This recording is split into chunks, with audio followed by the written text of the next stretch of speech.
The second topic that we will talk about in this lecture is the nested loops.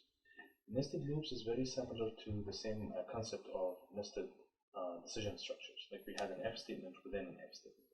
So it's something very similar, except that we are doing this with loops. So to motivate this idea, let's have a look at this example here. You have this grid, and you would like to go and visit every single element in this grid. So here you want to visit this box, here, here, here, here, here, here, here, here. So you want to visit all of these points. So one way to think about it is that this is a two-dimensional grid. So you can think about that there are, like, I could call this 0, 1, 2. And I could this 0, 1, 2. And then this can be identified by 0, comma 0. Here is the row 0, comma 1 for the column 1, 0, comma 2. Here is 1, 0, 1, 1, 1, 2, 2, 0, 2, 1, 2, 2. Something like this. So if you think about it, you can think about that this here, we have some kind of a counter that goes I is equal to 0, right? So I is equal to 0, that's row 0. And then a counter that is called j would go and become 0, 1, 2. So this way, for one value of I, I'm visiting 3 values of j. Similar, I increments becomes 1. Then I go back and revisit the same 3 values of j, 0, 1, 2. And then I becomes 2, and then 0, 1, 2. That concept of a grid is more related to the concept of arrays, which we are going to explain towards the end of this course. However, for now, we understand that you could maintain 2 counters. One of them is an I, which goes 0, 1, 2. However, before I goes from 0 to 1, and going from 1 to 2, j scans 0, 1, 2 within one iteration of I. So you could think of it something like this. I is equal to 0, j becomes 0, j becomes 1, j becomes 2. Then I becomes 1, j becomes 0, 1, 2. And then I is equal to 2, and j is equal to 0, j is equal to 1, j is equal to 2. Something like this. So this process here where I is scanning going from 0 to 1 to 2, and j is scanning going from 0, 1, 2, can be replicated or implemented using nested loops. So in nested loops, you can have a structure that looks like this. An I that goes from 0 to 3, and j that goes from 0 to 5. And notice that this loop is nested inside this loop. Alright, so here this one, we call it the outer loop. This one we call it the inner or nested loop. And here, of course, this is the statement that will be executed. Now, if you think about it, what is going to happen? Let's trace this code. What is going to happen? So let's follow the basic logic that we understand for how the for loop works. All right. So if you think about it here, the first thing that is going to run is this part here. I is equal to 0. So that's number 1. Correct. Then number 2 will be to check if I is less than 3.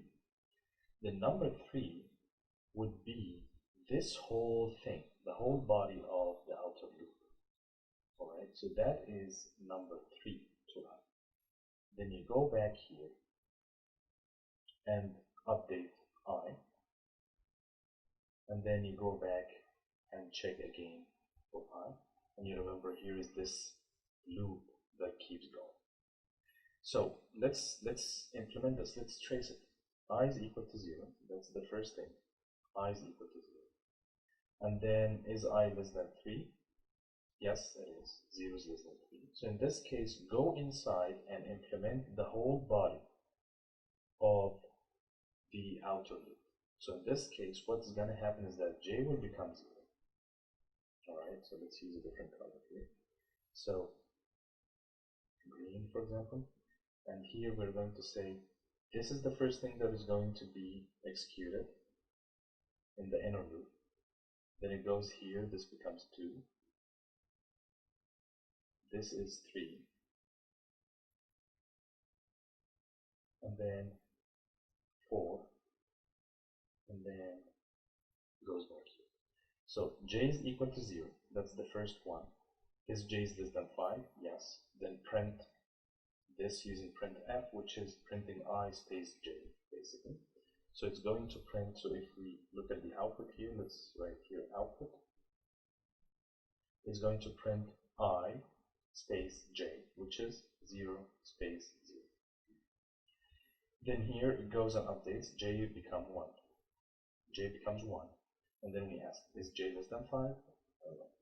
1 is less than 5, yes. So in this case, go and print I space j, which is going to be 0 space 1. Then it goes and increment. Becomes 2. 2 is less than 5, yes. Print 0, 2. Becomes 3. 3 is less than 5, yes. 0, 3. Then becomes 4. 4 is less than 5. Then it becomes 5. Now, is 5 less than 5? No. Then it stops here, right? So this is when this ends. So that 3 in blue is done. And now we go back and increment I, which makes I, right? So let's, to be consistent, it makes I is equal to 1, right? Then with I, is I less than 3? Yes, 1 is less than 3. So in this case, go and perform the same operation for the inner loop, which is j. So j will become, j is equal to 0, 1, 2, 3, 4, 5, and on all of these iterations it's printing I space j. So it's 1, 0, 1, 1, 1, 2, 1, 3, and 1, 4. And it's not going to print 1 here. And then the next one, as you can see here, of course, you can expect what's next. I becomes 2, right? And let's use this one. J becomes 0, 1, 2, 3, 4, and 5 to make it stop. And then that means it's going to be 2, 0, 2, 1, 2, 2, 2, 3, 2, 4, and that's it. Then I becomes 5. I becomes 3. That's going to happen. Alright. Now, is 3 less than 3? No. Then that's it. Stop. Alright. So the last value of I is going to be 3 to make this outer loop stop. And the last value of j is going to be 5 to make the inner loop stop. So this is how you can trace this for loop. So understanding this concept here, the question is how many times the loop statements in this example here are going to be executed. Alright, so that's what we are asking. So if to understand this, let's go back and check here what happened. I goes from 0, becomes 1, and it becomes 2, and then it goes to 3, but with 3 we didn't really execute anything because this is where the outer loop stops. So the actual number of times that I was executing is 1, 2, 3. Now inside each of these i's, the inner loop executed how many times? From 0 to 4, right? So 0, 1, 2, 3, 4, which is 5 times, right? So let's check here. How many times did we print an output? Here. Here is 5. Oops, here is another 5, and here is the last 5.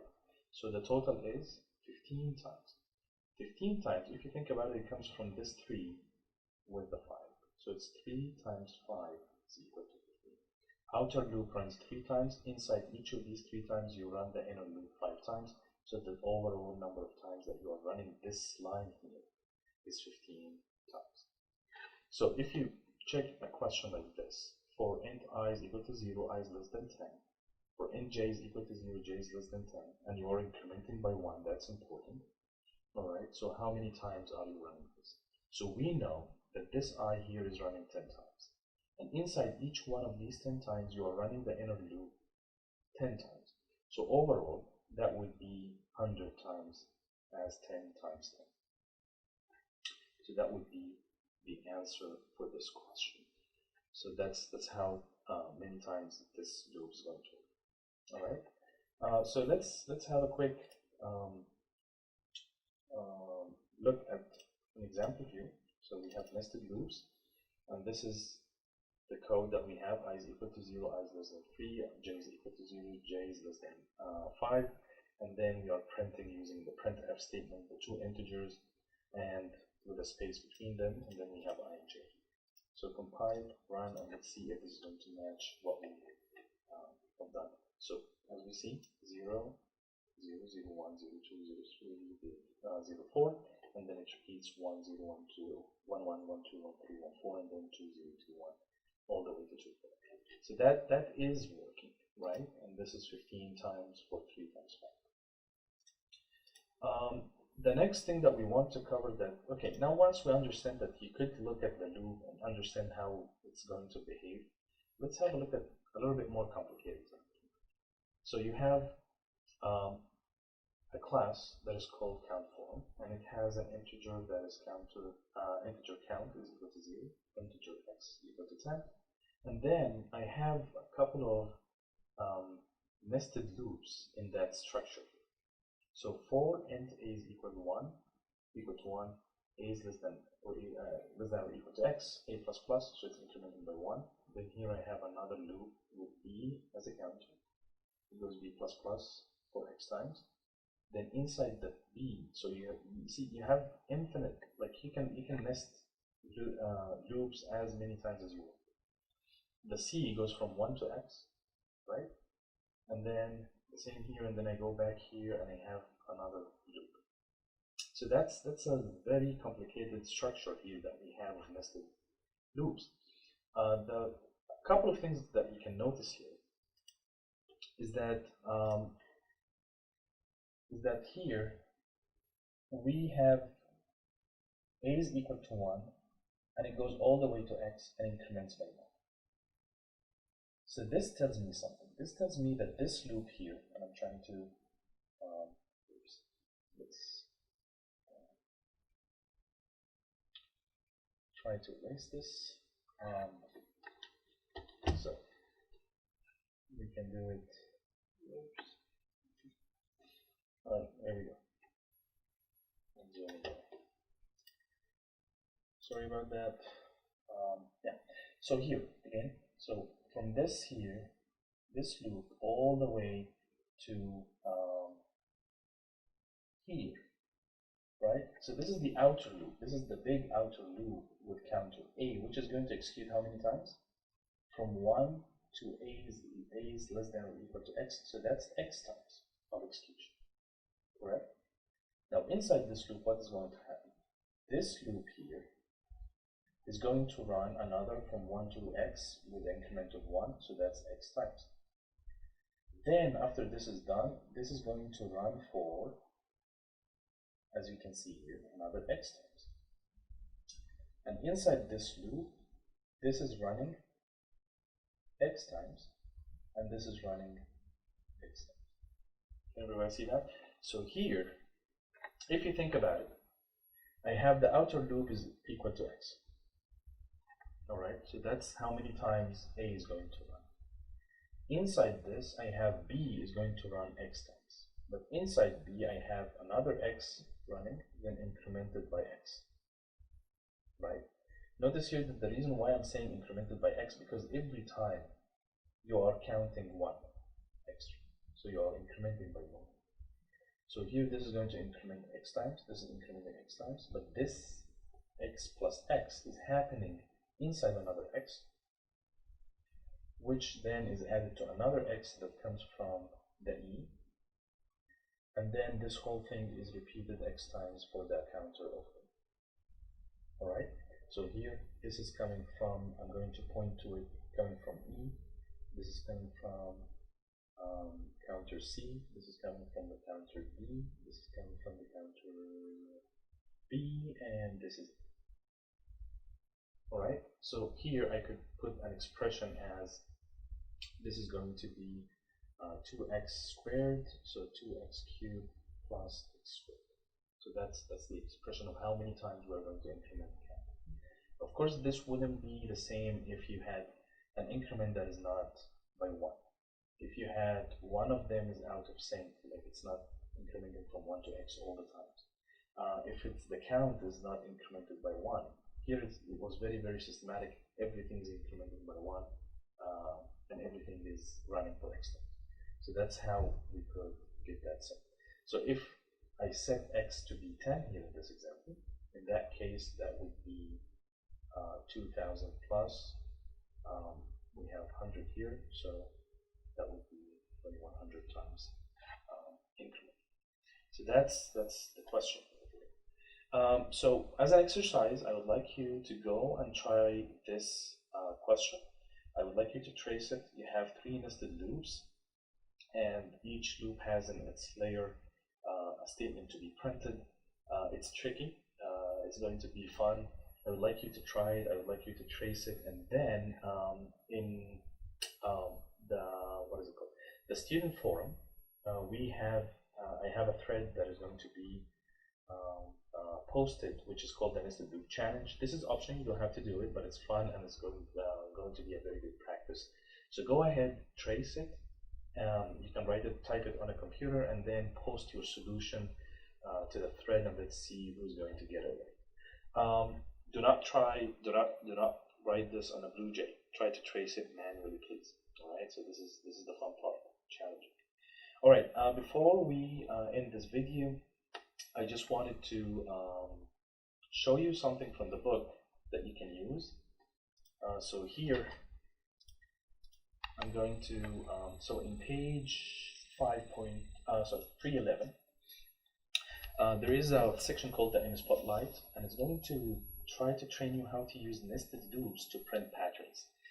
And this exercise, you can think of it as if you're, when you try to learn a new instrument, like musical instrument, you try to do these patterns, like in the guitar, you try to do that pattern just to get used and get your fingers used to it. So this is a very good exercise. I really recommend on how to understand the nested loops and how to use it to do something useful. So I think this in Spotlight, I think it runs for a couple of pages all the way down to 315 here. So you can do exercises and try to see if your output matches or not, and that's really a good part that I would like you to